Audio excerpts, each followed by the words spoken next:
భారతదేశపు పురాణాలలో అత్యంత గొప్ప ఇతిహాసం మహాభారతం. ఈ మహాకావ్యం ధర్మం, న్యాయం, ధైర్యం, కుటుంబ బంధాలు మరియు మనుషుల జీవిత విలువల గురించి చెబుతుంది. ఈ కథలో ఒకే వంశానికి చెందిన రెండు వర్గాల మధ్య ఘోరమైన పోరాటం జరుగుతుంది. పాండవులు మరియు కౌరవులు. వారి మధ్య జరిగిన మహాయుద్ధమే కురుక్షేత్ర యుద్ధం. ఈ మహా ఇతిహాసంలో అనేక వీరులు ఉన్నారు, కానీ వారిలో అత్యంత గొప్ప ధనుర్ధారి ఒకడు అర్జునుడు. అర్జునుడు పాండవులలో మూడవవాడు. అతను అద్భుతమైన ధైర్యం, అపారమైన ఏకాగ్రత మరియు అతి గొప్ప విలువిద్య నైపుణ్యం కలిగిన యోధుడు. అర్జునుడి చేతిలో ఉన్న దివ్యమైన విల్లు గాంధీవ. అందుకే అతనిని గాంధీవధారి అర్జునుడు అని పిలుస్తారు. అతని గురువు ద్రోణాచార్య వద్ద విలువిద్య నేర్చుకుని ప్రపంచంలోనే అత్యుత్తమ ధనుర్ధారి అయ్యాడు.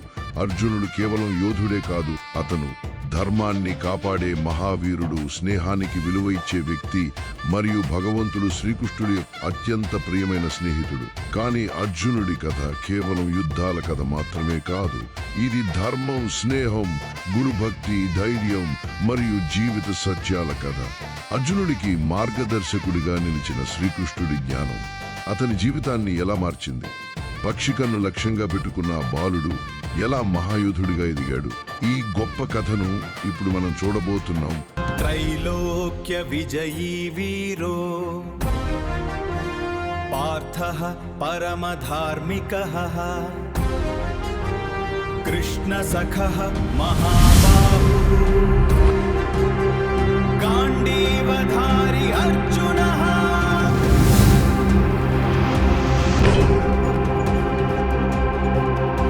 ద్వాపర యుగమునందు భారత ఖండమునకు కీర్తి తలపెట్టిన హస్తినాపుర సామ్రాజ్యానికి రాజైన పాండురాజు ఒకనాడు అరణ్య విహారమునకు వెళ్లి వేట క్రీడలో మునిగిపోయెను.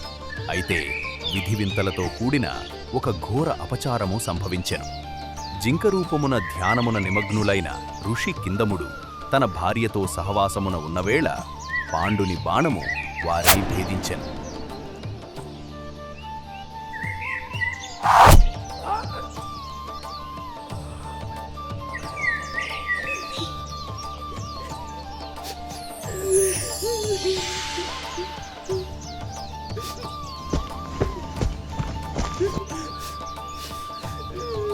బాధతో విలవిలలాడుచు ఋషి శపించెను.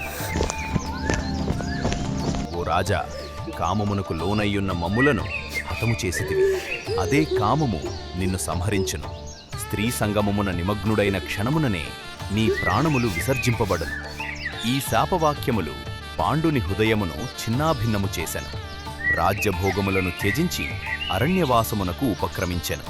కాలక్రమేణా పాండుడు తన భార్య కుంతీదేవితో విచారముతో పలికెను. ఓ కుంతి, నా వంశవృక్షము ఎట్లా విస్తరించును? ధర్మరక్షణకు వారసులు కావలెను. మార్గమేమైనా ఉందా? అప్పుడు కుంతీదేవి మృదుస్మితముతో ఒక దివ్య రహస్యమును వెల్లడించెను.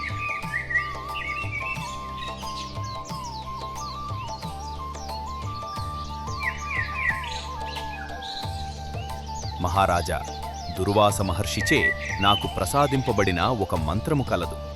ఆ మంత్రమునకు ప్రభావముతో ఏ దేవతనైనా ఆహ్వానించి వారి అనుగ్రహముతో సంతానము పొందగలము. ఈ వాక్యములు పాండుని ఆశానందములతో నింపెను. మొదటగా కుంతీదేవి ధర్మదేవుని ఆహ్వానించెను. దివ్య తేజస్సుతో ప్రకాశించుచూ జన్మించిన శిశువు యుధిష్ఠిరుడు. ఆకాశవాణి నినదించెను.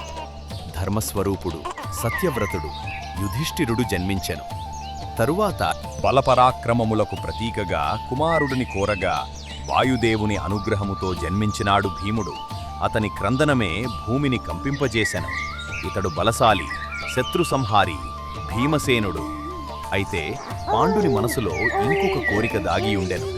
లోక విజేతగా నిలిచే మహావీరుడు కావలెను. కుంతీదేవి గాఢ తపస్సుతో దేవేంద్రుని ఆహ్వానించెను. ఆకాశమంతా దివ్య కాంతితో నిండెను. దేవగంధర్వ నాదములు మార్మోగెను. ఆ దివ్య క్షణమున జన్మించెను అర్జునుడు. పుష్పవృష్టి కురిసెను. దేవతలు హర్షించిరి. ఆకాశవాణి ఘోషించెను, అజేయుడు, అపార పరాక్రమశాలి అర్జునుడు జన్మించెను. ఫల్గునుడు, సవ్యసాచి, కిరీటి, ఇంద్రుని కీర్తి, శివుని శౌర్యము ఇతనిలో ప్రతిఫలించును. పాండుడు ఆనంద బాష్పములతో శిశువును ఆలింగనం చేసెను. ఇతడే నా వంశరక్షకుడు, గాంధీవధారి.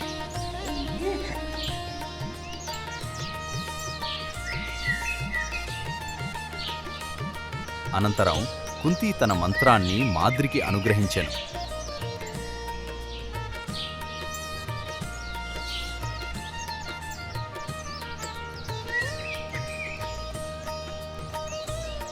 అశ్వినీ దేవతల అనుగ్రహముతో కవల రూపమున జన్మించిరి నకులుడు, సహదేవుడు.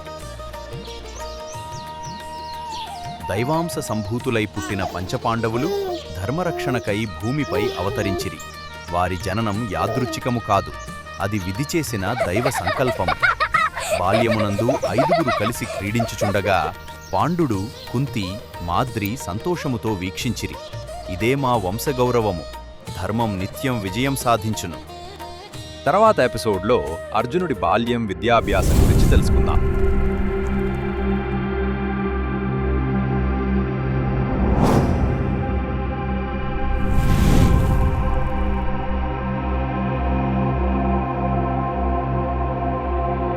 ఈ వీడియో మీకు నచ్చితే మా యూట్యూబ్ ఛానల్ను సబ్స్క్రైబ్ చేయండి. పక్కనే ఉన్న బెల్ ఐకాన్ నొక్కండి. మీ ఒక్క సబ్స్క్రైబ్ మాకు ప్రోత్సాహం.